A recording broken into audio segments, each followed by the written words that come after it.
بسم اللہ الرحمن الرحیم۔ اٹلی میں ایک بادشاہ حکومت کرتا تھا۔ اس کی رعایا اسے بہت ناپسند کرتی تھی، مگر کچھ لوگ ایسے بھی تھے جو اس کی بہت تعریفیں کرتے تھے۔ اس بادشاہ کا ایک خوش آمدی وزیر تھا۔ وہ دن رات بادشاہ کی نیکی، سچائی اور انصاف کی جھوٹی تعریفیں کرتا۔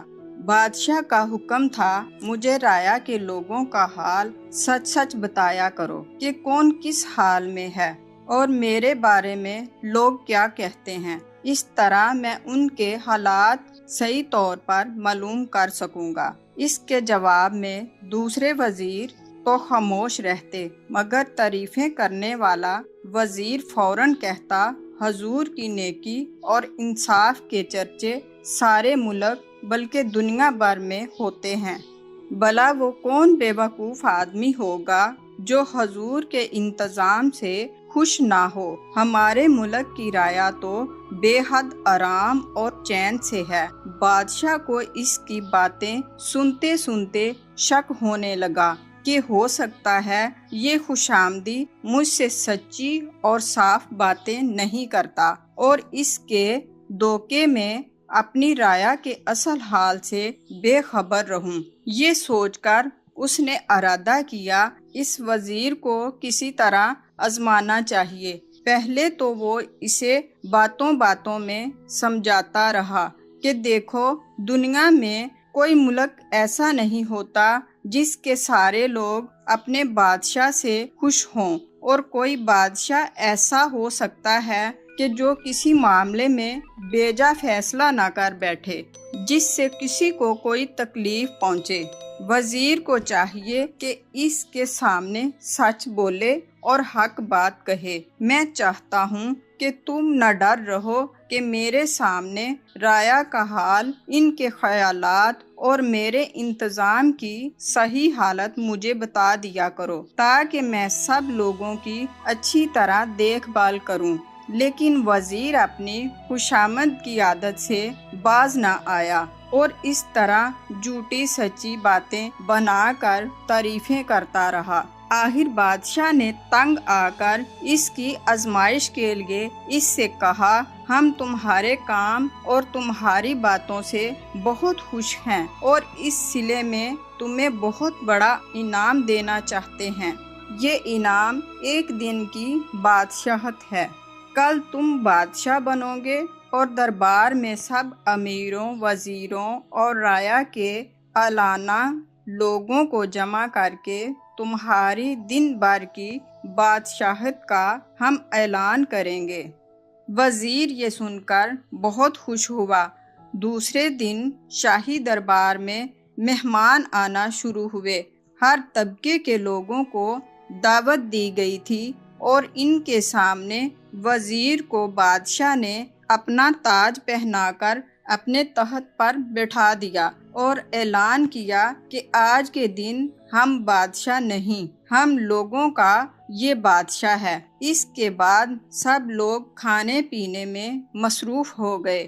خوش آمدی وزیر بادشاہ بنا، بڑی شان سے تخت پر بیٹھا، نئے نئے حکم چلا رہا تھا اور خوشی سے پھولا نہ سماتا تھا۔ اصلی بادشاہ ایک دن کے نقلی بادشاہ کے پاس چپ چاپ بیٹھا تھا۔ اتنے میں ایک دن کے بادشاہ کی نظر جو اچانک اٹھی تو وہ ایک دم خوف سے کانپنے لگا۔ اصلی بادشاہ اس کی یہ حالت دیکھ کر مسکراتا رہا۔ قصہ یہ تھا کہ نقلی بادشاہ نے دیکھا کہ شاہی تخت کے اوپر اس جگہ جہاں وہ بیٹھا تھا، سر پر ایک چمکدار خنجر لٹک رہا تھا جو بال جیسی باریک ڈوری سے بندھا ہوا تھا۔ اسے دیکھ کر نقلی بادشاہ کا ڈر کے مارے برا حال ہو گیا کہ کہیں یہ بال ٹوٹ نہ جائے اور خنجر اس کے اوپر نہ آ پڑے۔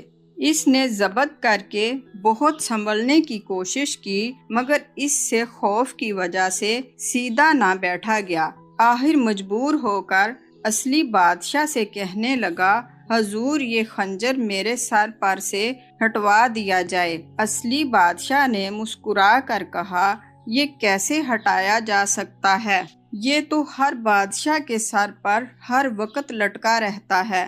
اسے فرض کا خنجر کہتے ہیں۔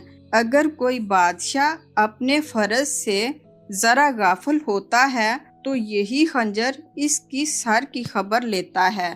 لیکن جو بادشاہ انصاف اور سچائی سے حکومت کرتا ہے، یہ خنجر اس کی حفاظت کرتا ہے۔ اب تو وزیر کی بہت بری حالت ہو گئی اور وہ پریشان ہو کر سوچنے لگا کہ اب کیا کرے کیا نہ کرے، کیونکہ اس کے دل میں خیال آ رہے تھے کہ ایک دن کی بادشاہت میں وہ ایسے ایسے حکم چلائے جس سے اس کے خاندان والوں، عزیزوں اور دوستوں کو خوب فائدے پہنچیں۔ مگر اب تو اس کے سارے منصوبے خاک میں ملتے نظر آ رہے تھے۔ اس نے سوچا اگر کوئی حکم اس نے انصاف کے خلاف دیا تو یہ خنجر اس کی گردن اڑا دے گا۔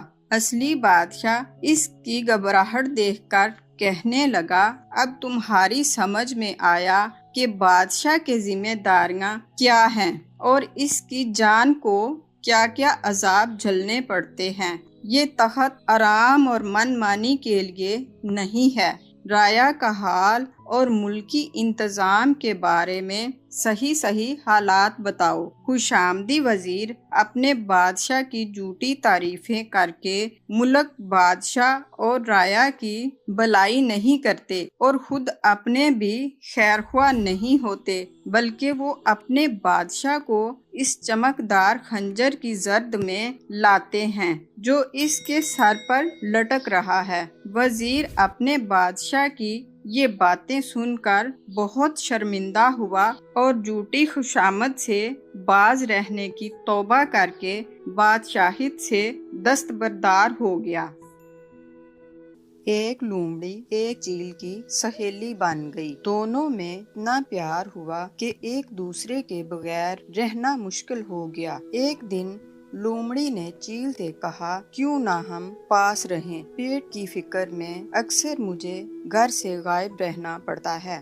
میرے بچے گھر میں اکیلے رہتے ہیں اور میرا دھیان بچوں کی فکر میں لگا رہتا ہے۔ کیوں نہ تم یہیں کہیں پاس رہو؟ کم از کم میرے بچوں کا تو خیال رکھو گی۔ چیل نے لومڑی کی بات سے اتفاق کیا اور آخرکار کوشش کر کے رہائش کے لیے ایک پرانا پیڑ تلاش کیا جس کا تنا اندر سے کھوکھلا تھا، اس میں شگاف تھا۔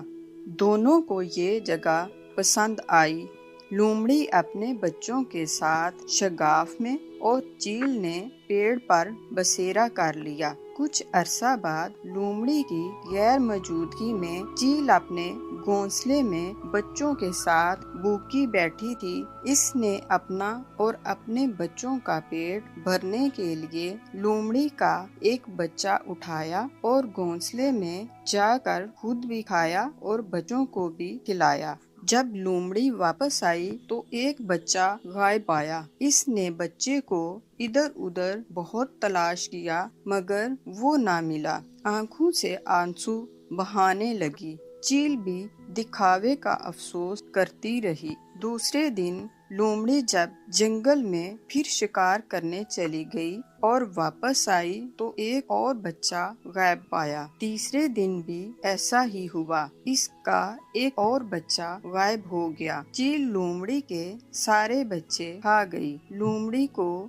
چیل پر شک جو ہوا تھا وہ پختہ یقین میں بدل گیا کہ اس کے تمام بچے چیل ہی نے کھائے ہیں، مگر وہ چپ رہی، کوئی گلہ شکوہ نہ کیا۔ ہر وقت روتی رہتی اور خدا سے فریاد کرتی کہ اے اللہ مجھے اڑنے کی طاقت عطا فرما کہ میں اپنی دوست نما دشمن چیل سے اپنا انتقام لے سکوں۔ خدا نے لومڑی کی التجا سن لی اور چیل پر اپنا قہر نازل کیا۔ ایک روز کوہ کے ہاتھوں تنگ آ کر چیل تلاشی روزی میں جنگل کی طرف اڑی چلی جا رہی تھی کہ ایک جگہ دھواں اٹھتا دیکھ کر جلدی سے اس کی طرف لپکی۔ دیکھا